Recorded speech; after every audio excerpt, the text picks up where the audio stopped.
Howdy-ho YouTube, Major Cord here. Today we're going to take a look at two multi-tools that I've had in my collection for quite a while and that, believe it or not, have actually seen some use. And I say that because usually I'm not the kind of guy who ends up using multi-tools. And by that I mean the traditional multi-plier type of multi-tool, and I guess this is the time just to introduce these.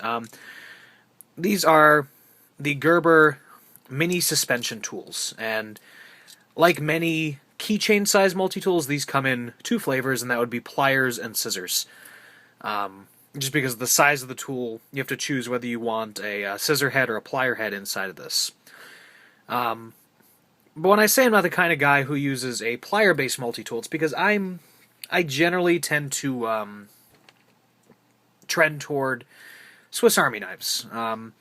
Just because the form factor is more oriented around a knife blade with accessory tools on that body, rather than something like this. And this is the scissor tool itself, but something that has just a larger main tool and then a knife blade, which happens to be an accessory tool. And that, I don't know if that's even a correct terminology. It's something I call it myself. But yeah, so the Swiss Army knife, whether it's by Wenger, Victorinox, any good quality company, is a multi-tool form factor that I tend to go for, just because it makes more sense for me. Because if I'm carrying something that has multiple tools on it, it takes up space in my pockets, and if I can actually eliminate, my everyday carry knife and turn the multi-tool into my everyday carry tool as well, it works so much better for me.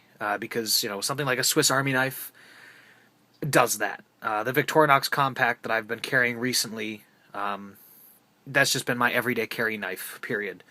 The blade is useful for so many things. It's just the right size, but it has the tools on it that I need every day. Corkscrew, wow, can't speak. Corkscrew, bottle opener, screwdriver, and scissors. So, with those tools I can generally get everything accomplished, but the knife is the tool I use the most. So, tools like these, it's not that I'm not a fan of them, but generally I don't end up using them, especially their larger brethren. However, keychain tools like this, I do have a specific use for them, and that is when I'm carrying a smaller pocket knife that doesn't have tools on it, such as this buck folder, or a case knife, or just any slip joint knife, or even a locking knife for that matter, that doesn't have auxiliary tools.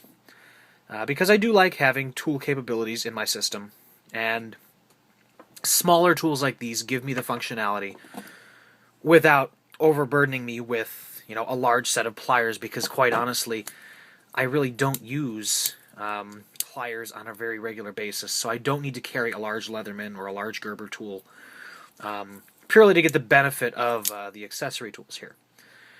But now that I've spent, 4 minutes delving into my little philosophy there, let's get onto these tools themselves. I purchased these at Walmart a couple years back for less than $20 for a clam pack of the pair. And, they've served me well. The scissors tool here, I think it's the Mini Suspension S is actually what it's called. Yeah, there we go. You can see it has a bit more wear because this is the one that was actually pocket carried by me more often than not. Just because in my day-to-day tasks, scissors are more useful for me. It's very rare that I actually need pliers. But in the event that I do, something this size is fine. So when I did carry these, I generally chose the scissor tool over the pliers. But the tool set on this is actually pretty good for something this size. I guess I might as well just delve into it. On this side, you have your nail file, and each side, since they basically look identical from the exterior, is labeled. So on this side you have nail file, and on the opposing side you have blade. The nail file is actually pretty large for a tool this size. It handles, obviously, nails just fine, and then you have a nice nail pick on the end. So that's a very good tool. I'd say when I carried this and the scissors were the two tools that I used the most. On tools this size, I hardly ever use the blade just because I always carry an auxiliary knife with me. So that's really not an issue for me. But also on this side, you have your two-dimensional Phillips driver. This works on most Phillips screws that I've used it on. Obviously, since it's not a full three-dimensional bit, you're not going to have the same amount of traction as you would with a three-dimensional bit, but with a tool this size, you have to understand that your capabilities are limited and you're not going to, attempt to build a child's swing set with it. If you do, kudos to you, but that's not the role it's designed for. It's like a quick fix-it task that you really just need, maybe 30 seconds of attention for. Opposite that, you have your flathead with a bottle opener, and honestly, the cap lifter here doesn't work too terribly well because it's very thin. You gotta, work it around the cap a couple times and then it'll come loose. I know other Gerber tools of this design generation, and we're talking like mid-2000s, because this is a slightly older tool, had like how to describe it? It's like you would take the bottle opener out, but there's also a piece on the opposite side of the tool that would come out and have it act as a bottle opener on the whole side of the tool, as opposed to just this little teeny weeny nub attached to the screwdriver. But, again, for the size that it is, it's there, it's better than nothing, and it works somewhat well. I'm not going to say it's perfect.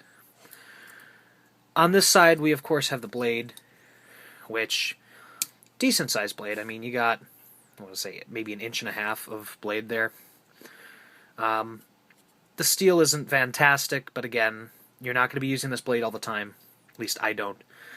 It sharpens up decently well, holds an edge moderately. It's Gerber's mystery steel, so could be anything. I like the shape of it, and I also like that this nail nick notch place provides a place for your thumb when you hold the tool. So, it's well designed, I'll give it that.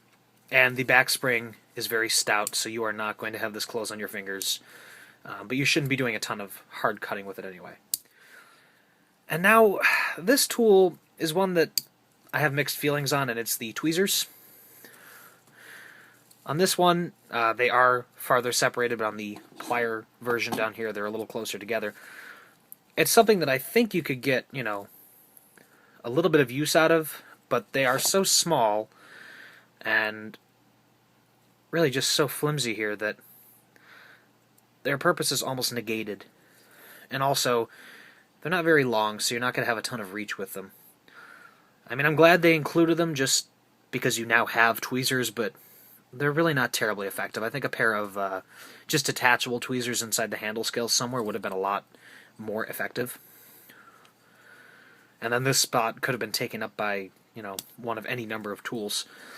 And then opposite the tweezers here, you have a smaller flathead screwdriver. So, that's nice. It's a little precision-tipped screwdriver there. Now, onto these scissors. These are fantastic scissors. The spring in them is very strong. You have some nice spring action. And they are very nicely sized, good for a pocket pair of scissors. You have nice sharp tips on these. And, for all the years that I've used them, we're going on, 3 years now? They haven't dulled on me. So, they work well. You can feel confident using these. They're a sturdy pair of scissors. And, they're going to cut your general paper tasks or whatever you're going to need small scissors for, but also you can handle larger tasks with these because they are based on a multi-tool body instead of just one of these auxiliary or accessory tools. So you actually have a lot more leverage. You have your entire hand behind this instead of just your thumb. So you can get a lot of cutting done here. And of the two, definitely this tool with the scissors is my favorite one. And now, these two tools are identical with the exception of their main body component here, so I'm not going to spend the time going over the individual tools there, but the plier head is nicely designed. It is thin, but again, we're talking about, a small pocket tool or something you might want to throw on your keychain. When it comes to precision, as you can see, these pliers line up very well, and there's not a ton of air between the heads. As you can see, there's a teeny bit, but Gerber tends to do that. They have like this weird tweezer tip at the front, and then they leave a bit of space between the jaws. But, I mean, these are very well-designed pliers. The only hit that I will give is that the spring on the pliers is not as strong as it is on the scissors. As you can see, and I'm going to try to get this in shot, if I open and close them, the pliers, it's just a weaker spring. Hopefully that's coming across. The pliers, it's almost like a lazy spring in there. Probably didn't show that too well, but yeah, I mean, other than that, here we go. You could just see that the pliers really don't want to spring open all the way. But that's probably just my example. Maybe a little oil will fix that. The wire cutter is nice. It overlaps instead of just pinching. There is no hard wire cutter, obviously, because you have just a small pair of keychain pliers here. But, I mean, back when it was originally introduced, this is obviously something that would compete with the Leatherman Squirt or smaller tools like that. And the Squirt, I believe, was also introduced in a scissor and plier variety. Now, obviously you see split rings for attaching to your keys, and this is one critique I'm going to level against these tools. This is not something I would ever think of putting on my keys. These are bricks in your hand, or in your pocket, or anywhere, really. They're small, but they're stout. These, I don't have a scale, but I'm going to guesstimate they weigh close to 3 ounces. And that may not seem like a lot, especially for what you're getting in these. But hanging from your keys, that's a lot of weight. In the depths of your pocket, that's fine. You really, you put these in your fifth pocket of your jeans and you really don't notice. But hanging from your keys, 3 ounces is a lot. And I generally do not like putting multi-tools like this from my keys. The maximum that I will put is a small 58mm Swiss Army knife, like the Rambler or the Classic, because those things are really light. This is just too much. Other critiques, the placement of this keyring is not too good, just because you have the potential of closing the tool right on your keyring if you choose not to use it as a suspension method, but obviously you could just take that right off. And probably the last thing I can really say about this is that, as you can see, fit and finish is not, too perfect. There's obviously a bit of wiggle here. So you're not getting Leatherman quality here. And that's just with the pliers. The scissors, I believe these are the scissors, yeah.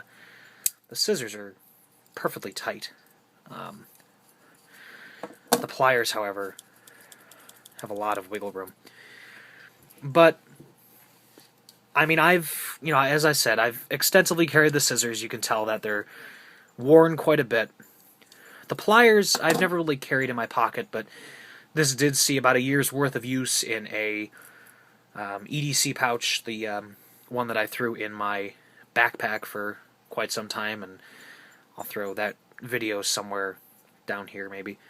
But yeah, these are two tools that, I keep in my collection. They are very useful, and I don't carry them anymore because they've been supplanted by other tools, such as the Gerber dime. And actually an interesting size comparison, just to see the generational progression of Gerber tools. This dime is basically their current model of keychain tool. As you can see, it's about 25% smaller than the suspension. So, about the same thickness, but 25% smaller, a lot lighter, and the dime actually does incorporate both scissors and pliers into the tool. So, obviously, knowing what's available today, can I recommend these? If you find them at a cheap price, maybe $5 to $10, either individually or for the pair, obviously, just for the pair of them, it's a lot better. But even individually, for $5 to $10, these are good tools. If you can find them used or on sale somewhere, pick them up. They're good users. If you just want something small and nifty to add to your collection, I'd say go for it. I've really enjoyed using these and just fiddling with them. But if you're looking for the top of the line new Gerber tool, something that can really compete with the new Leatherman offerings, the dime is the way to go.